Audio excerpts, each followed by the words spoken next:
to stabilize international economic and trade order. First, China firmly upholds the multilateral trading system. China announced that in the current and future WTO negotiations, it will not seek special and differential treatment. The international community highly appreciates it, and the WTO Director General Ngozi Okonjo-Iweala said this measure demonstrates China's firm commitment to building a more balanced and fairer global trade system. Second, China participates in WTO reform. China submitted proposals to the WTO, advocates for basic principles such as the non-discriminatory principle, and put forward the SDR approach, featuring stability as the cornerstone, development as the priority, and reform as the pathway. And this is supported by many members. China actively participates consultations of reform and supports improving functions of the WTO. Third, China actively aligns with international high-standard economic and trade rules. MOFCOM works with competent authorities to issue the working plan in supporting Beijing in piloting WTO's e-commerce agreement. China is the first WTO member to implement the e-commerce agreement. This reflects China's determination of expanding high-standard opening up and provides reference for other members' implementation of the agreement. Fourth, China continues to fulfill its commitments. The General Office of State Council issued opinions on further improving trade policy compliance with WTO rules. Against the backdrop of certain countries' abuse of unilateral tariffs, China proactively strengthens trade policies compliance and build international business environment, which demonstrates China's consistent position in upholding the multilateral trading system and complying with the WTO rules. The year of 2026 marks the 25th anniversary of China's accession to the WTO. China has grown from a receiver of rules into an active participator and an important contributor. China will participate in the work of the WTO more actively. First, China will promote a successful MC14.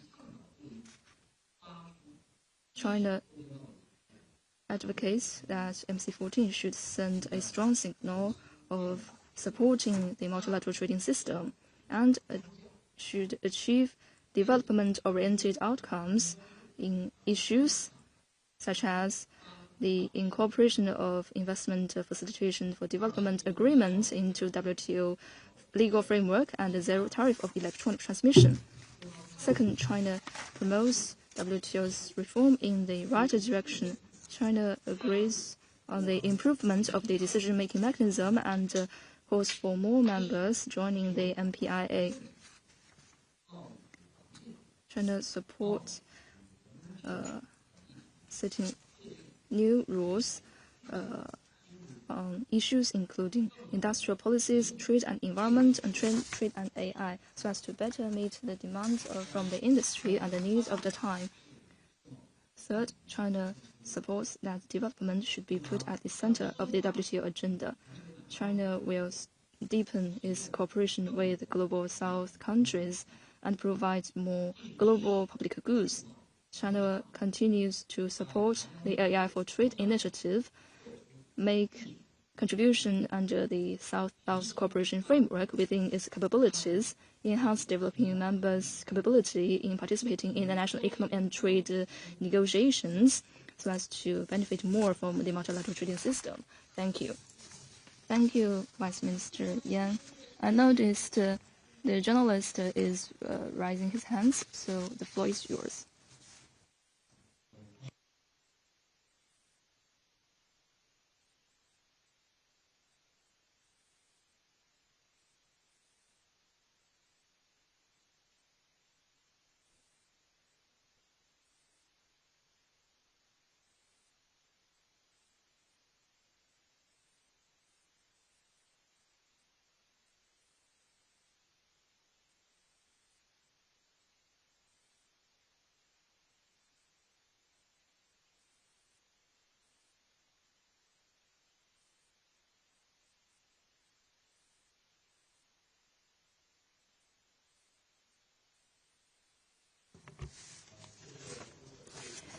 Thank you for your question. I think this is a twofold question. One is about foreign trade and another is about consumption. So I'd like to take the first part of the question and then I'll refer to my colleague to take your second part of the question. In 2025, China's foreign trade forged ahead amid pressure and maintained a steady growth momentum. And China has contributed to the shared prosperity and the common development of China's trading partners with its own development. And it has three new features. First, thanks to the well-fledged industrial and supply chains and ongoing innovation, China's products, in terms of the design, quality, efficiency, and services, have both improved and diverse. Chinese products provided more options to the global consumers to meet their differentiated demands. China is also deeply engaged in global division of labor and cooperation, and China serves as a reliable and stable supplier of intermediate goods and capital goods, contributing to industrial development and industrialization agenda of all countries, particularly developing countries.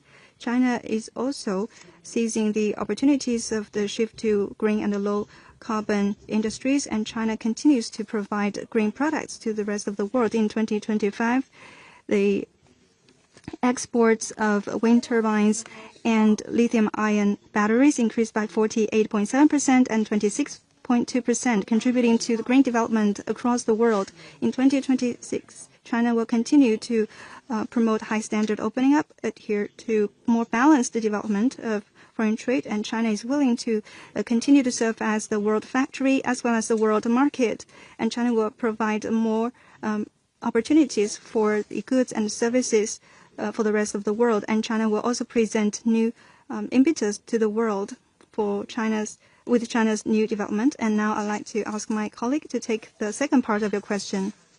Thank you. As we've just briefed you, China's total retail sales of consumer goods in 2025 surpassed the 50 trillion yuan mark for the first time, registering a steady growth. This fully speaks to the vigor and resilience of the huge market of China. Next year marks the beginning of the 15th five-year plan period. MOFCOM will continue to follow through the decisions and arrangements of the CPC Central Committee and the State Council, continue to expand domestic demand, and further carry out the special initiative to boost the consumption and foster the Shopping in China brand. And we will make our contribution to build the uniform national market and high-quality development. We will leverage policies and events to create new scenarios. First, we will further implement the trading programs and in advanced pilot consumption of big-ticket items and advanced pilot reform in vehicle distribution and consumption, and launch a pilot program for prize awarding invoices. Maybe you have already noticed that last weekend, the pilot program of the cities for prize awarding invoices are published. And we'll work to introduce practical and effective policy measures such as the blue economy. Second, we will create atmosphere for consumption through events, focusing on goods consumption, services consumption, and consumption scenarios. We will launch over 20 events, Shopping in China theme, and we will organize 15 pilot cities for building internationalized consumption environment to host the city roadshows and support localities in staging local roadshows to create a consumption atmosphere characterized by diverse, distinct events under a uniform theme. Third, we will improve consumption environment through refined scenarios. We will speed up development of international consumption centers, advance pilot programs for building internationalized consumption environment and new forms, models, and scenarios of consumption, create a batch of high-profile new consumption scenarios with broad appeal so as to enable consumers from home and abroad to enjoy a better life. Thank you.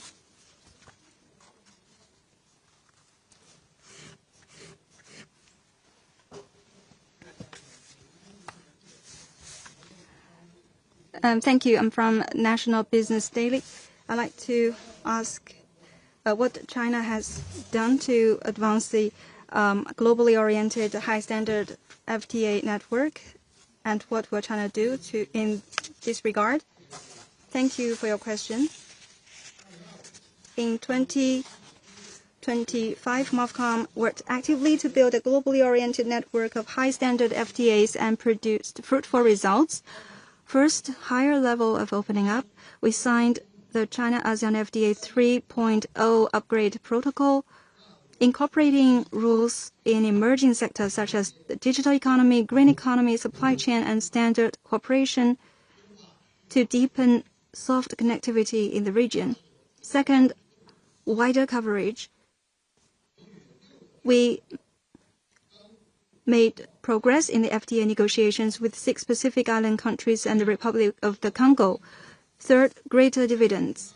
We worked to bring into force China's trade or investment agreements with the Maldives and Tajikistan, ensured high-quality implementation of signed FTAs, including the RCEP, which is well known, and helped businesses to enjoy real benefits of those agreements. We proactively aligned with the CPTPP and DIPA rules.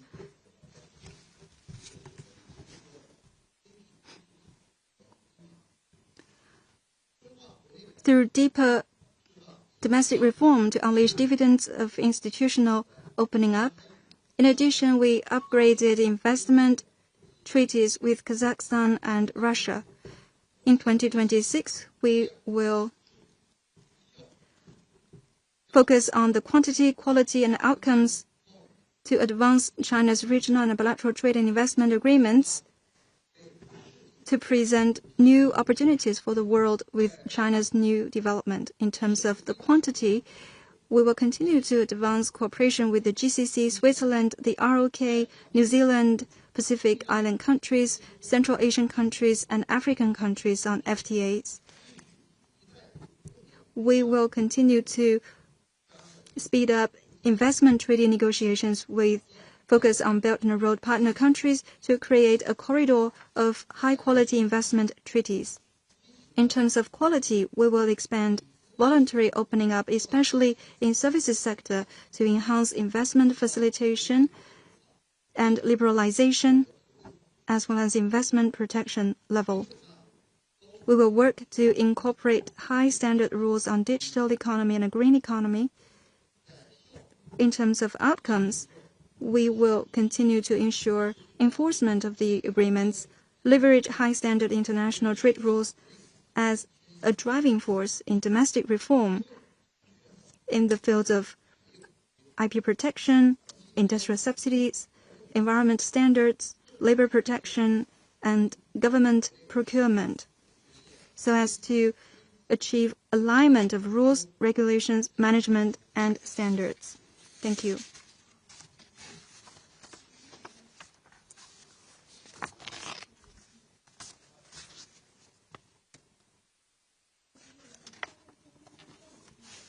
Thank you. From Dezhou News, we noted that MOFCOM has worked with relevant ministries, have recently released the guiding opinions on further improving overseas comprehensive services system. So what will MOFCOM do next?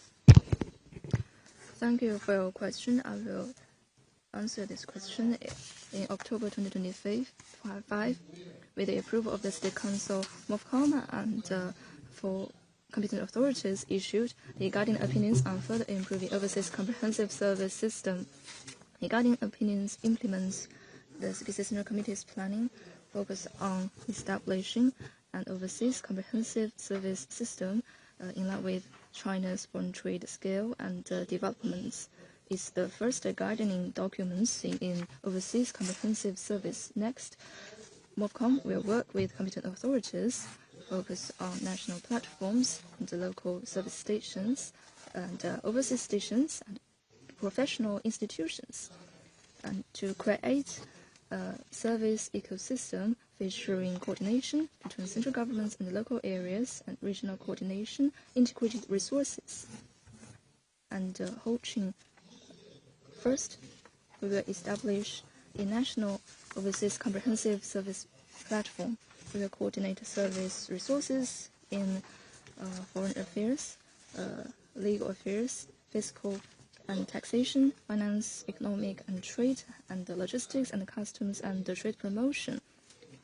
We will, following the common demands of companies going overseas, including policy consultation, country information, and resource matchmaking, we will provide a one-window, one-stop service platform, which will be released on MOFCOM's website. Second, we support localities to establish comprehensive overseas service stations and enhance online and offline services. And there are some achievements. For example, Zhejiang Province established overseas comprehensive service platforms and achieves one platform, one window, and one certificate in foreign investment, and significantly boosts service efficiency. And Shanghai integrates current existing platform resources and released comprehensive service platforms. And Shenzhen develops the e-station for companies going overseas, focusing on products, investments, and services to help companies go overseas in an orderly manner. Third, we will establish overseas comprehensive service station and improve overseas services. We support Chinese business chambers and associations overseas, economic and trade cooperation zones, and China's legal service institutions in establishing service stations overseas and address companies' requests and provide continued service for companies going overseas and help them expand overseas market. Fourth, we will develop international and professional service institutions to move from general services to targeted empowerment, focusing on difficulties. We will encourage legal, financial, insurance, and accounting and logistics professional services to go overseas together with companies to innovate products and services. Last question. The third row. Thank you. I'm from the CNR. Recently, the service consumption is gaining more and more attention. So, what are the next plannings and measures in boosting service consumption? Thank you for your care about service consumption. My colleagues have introduced relevant measures. As for service consumptions, I'd like to give some detailed introduction. Service consumption features higher consumption frequency, greater multiplier effect, and sustainable growth. It plays an important role in expanding domestic demand and improving people's livelihoods. MOFCOM conscientiously implements the plannings of the CPC Central Committee and the State Council, takes the lead in boosting service consumption, work with competent authorities to release support policies, innovate consumption scenarios, and establish platforms in order to boost the prosperous development of the service consumption market. And, I'd like to share three aspects. First, service consumption maintains rapid growth. In 2025, service retail sale grew by 5.5% year-on-year, and service consumption expenditure per capita increased by 4.5% year-on-year, accounting for 46.1% in consumption expenditure per capita.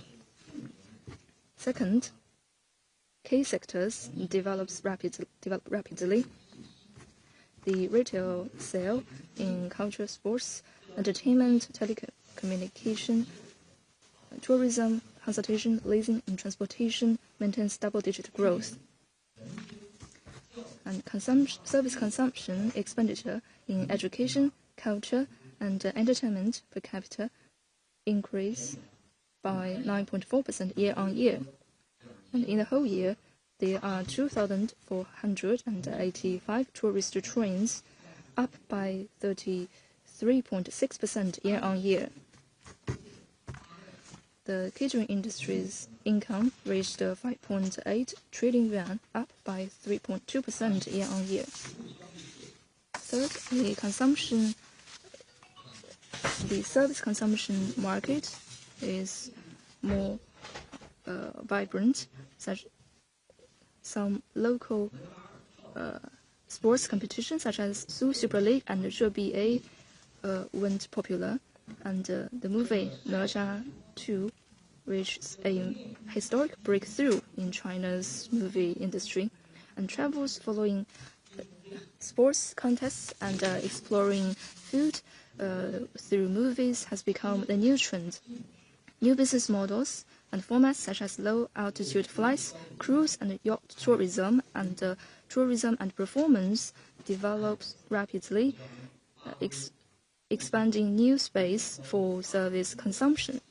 Next, we will continue to leverage the mechanism for boosting service consumption development, continue to expand service consumption, and promote high-quality development of service consumption.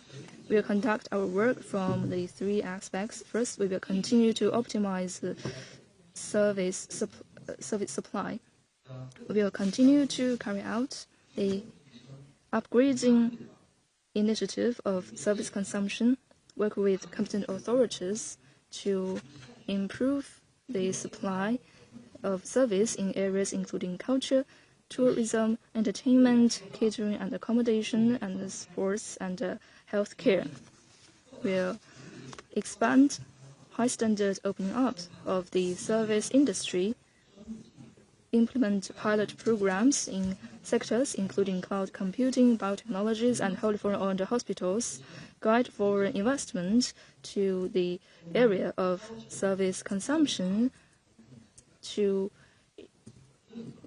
provide more high-quality and diversified supply of service. Meanwhile, we eliminate unreasonable restrictions in service consumption that prevents consumption upgrading, reduce invisible barriers, and encourage market players to compete on a level playing field. Second, we cultivate new growth points of service consumption, including transportation, online audiovisual services, tourism, automobile aftermarket service, and inbound consumption. We will further refine supporting policies, carry out more pilot programs, cultivate high-quality brands, and inject new impetus into relevant areas so as to better meet people's new demand of service consumption. Third, we will innovate diversified consumption scenario. We will accelerate pilot programs in new business formats, new models, and new scenarios of consumption, fully leverage the guiding role of pilot cities, encourage integrated development of tourism, commerce, culture, sports, and health. We will create a batch of high-profile new consumption scenarios with broad appeal, with key consumption-boosting activities such as the service consumption season and the China Cuisine Exhibition. We will guide local authorities create integrated consumption scenarios featuring tourism, food, IP, and sports, so as to provide more diversified and more convenient consumption experience. The press conference is concluded. Thank you very much.